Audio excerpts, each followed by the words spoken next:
The next step, you have written down your data. The next step is to write down, to choose the correct or the suitable equation. So here are my equations. We are required to calculate VF for the first equation. VI, we do have, which is 0. We have acceleration, but we do not have time. Then the second one, we have delta Y, we have acceleration, we have VI, we are required to calculate VF. So this equation is suitable for doing the calculation. So which means each and every equation that have time, we cannot use it because we do not have that equation. Unless you want to calculate time first and then also come back again and substitute that time on the equation so that you are able to calculate VF squared. Then we're going to choose the second equation, but your direction, it is also important for in this case. So it will be VF is equals to VI squared. Now, if we choose positive downward, it means that our VI will be 0. Remember, the ball was projected from the top and it was dropped downward. And then plus 2. Then because positive is downward, our acceleration will also be downward, and also our delta Y. So after doing your mathematics, you will find that the direction, the velocity, not VF squared, but VF is equals to 3,96 meters per second. And then because the velocity is a vector quantity, we also write down the direction because the object is being projected downwards. Let's say you use positive upward. So which means because everything, the ball is being projected downward, everything will be negative. Now, if you use positive upward, then you will still use the same equation, but what is different is that your magnitude, the ones that you substitute, will now be negative.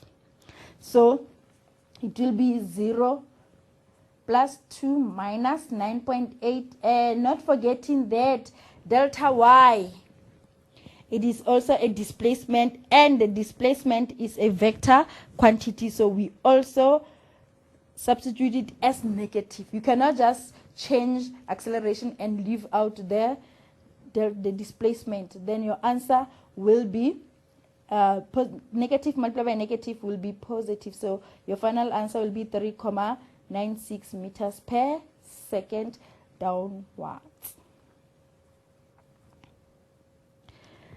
Then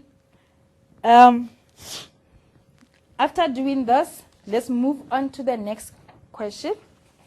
So you get full marks for just doing the correct thing. The method is the same for all the application questions that you should do. You first start underlining what you think is important. Now you write down what you think, what you are given, and also you choose the suitable equation. The next question says, calculate the time that the ball is in contact with the floor if it bounces off the floor at a speed of 3,43 meters per second. Now, this one is so easy. I said to you earlier, the object will only be in a free fall state if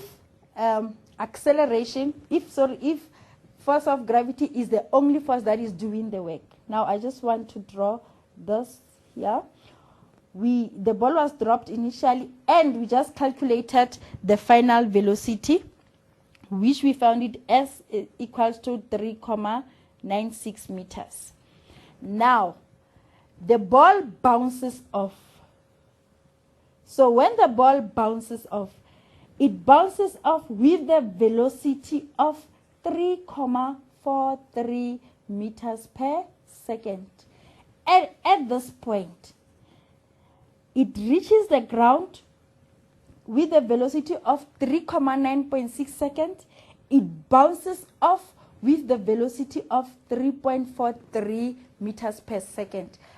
Boys and girls, what is important here when we talk of the bouncing?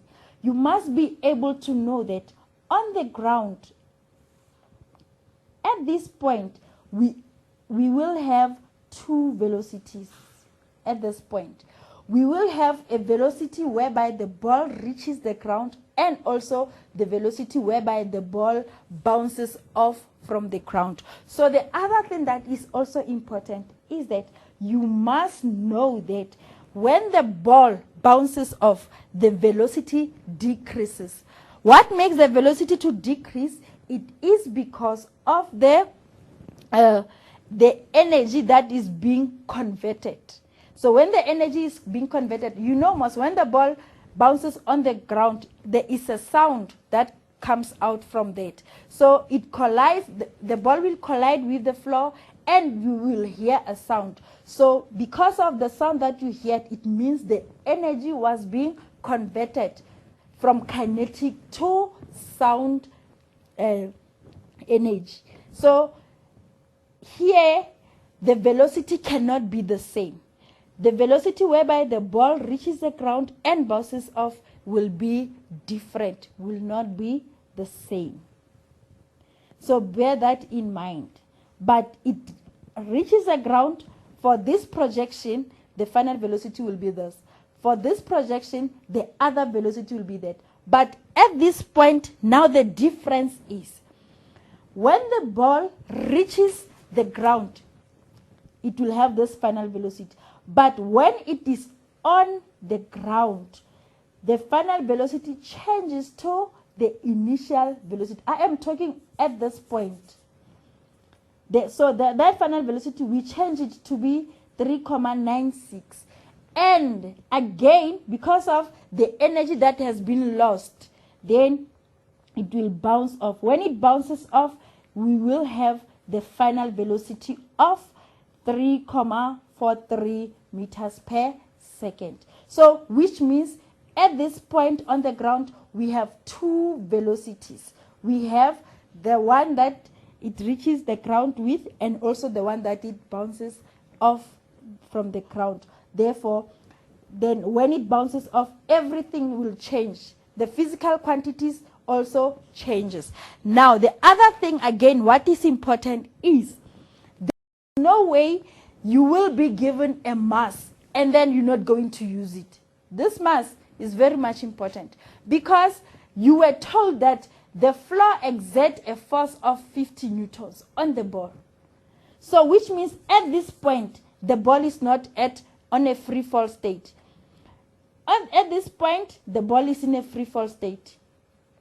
But at this point, the ball is not in a free fall state. Now,